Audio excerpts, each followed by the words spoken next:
Les scènes de feu montrées dans ce film sont entièrement créées numériquement par ordinateur. Nous n'avons en aucun cas mis le feu au Playmobil. C'est bien ça?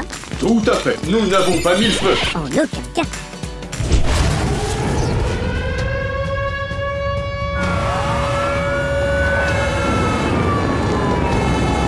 Cool, regardez, il y a plein de voitures de pompiers.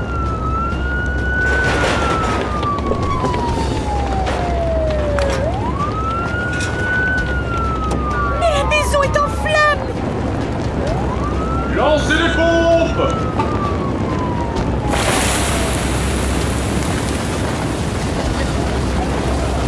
Oui, mais heureusement, tout ça n'est qu'un exercice.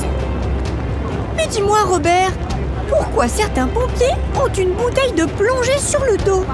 Tu as raison, Lisa. C'est vraiment une bouteille d'oxygène, comme pour la plongée.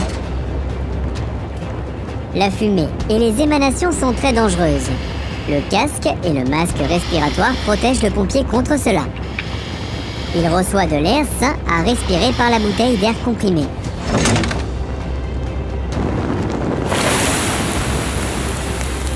Grâce à ça, le feu ne le dérangera pas du tout? Si, car même si la combinaison est faite à partir d'un matériau à peine inflammable, le feu est très dangereux. Le pompier doit toujours s'assurer qu'il n'entre pas en contact avec lui, ou que cela devient pas trop chaud pour lui. Regardez, qu'est-ce que c'est? C'est un robot de lutte contre l'incendie. Si c'est trop dangereux pour les pompiers, par exemple parce qu'il y a un incendie dans un tunnel, ou si on craint que le bâtiment soit sur le point de s'effondrer, alors on utilise un robot de lutte contre l'incendie. Il peut être piloté à une distance sûre et éteindre le feu. Oh là là, le pauvre! Oui, je ne voudrais pas être à sa place. Qu'est-ce que c'était? Je viens de recevoir un email de Bennett en Allemagne. Il a une question sur les pompiers. Cool, il s'appelle comme moi. C'est quoi sa question? Bennett aimerait savoir dans quel cas on a besoin d'un hélicoptère de pompiers. Super question. Elle aurait aussi pu être de moi. Un hélicoptère de lutte contre l'incendie est toujours utilisé lorsque le feu est très difficile à atteindre. Par exemple, lors d'un incendie de forêt.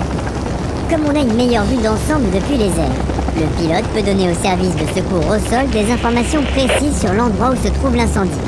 De plus, il peut aussi éteindre le feu depuis les airs de manière ciblée. Wow! C'est là qu'intervient ce camion de pompiers. Avec ses gros pneus et ses 4 roues motrices, il peut également conduire sur des terrains difficiles et éteindre l'incendie. Tout est éteint. Maintenant, l'exercice est fini. Dommage, mais c'était méga cool. C'est assez dangereux ce que font les pompiers. Est-ce qu'il y a aussi des pompiers femmes? Oui, bien sûr qu'il y en a. Ça ne te donne pas envie? Nous avons toujours besoin de nouvelles recrues chez les pompiers. Je vais y réfléchir. Bonne idée. Et vous pouvez venir nous rendre visite à tout moment. Ciao. Je dois maintenant ramener le camion échelle au garage. Waouh, elle conduit la voiture de pompier.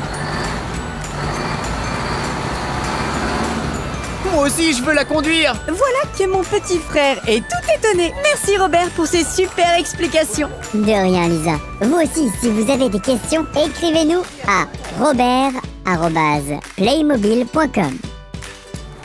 À bientôt. Ciao.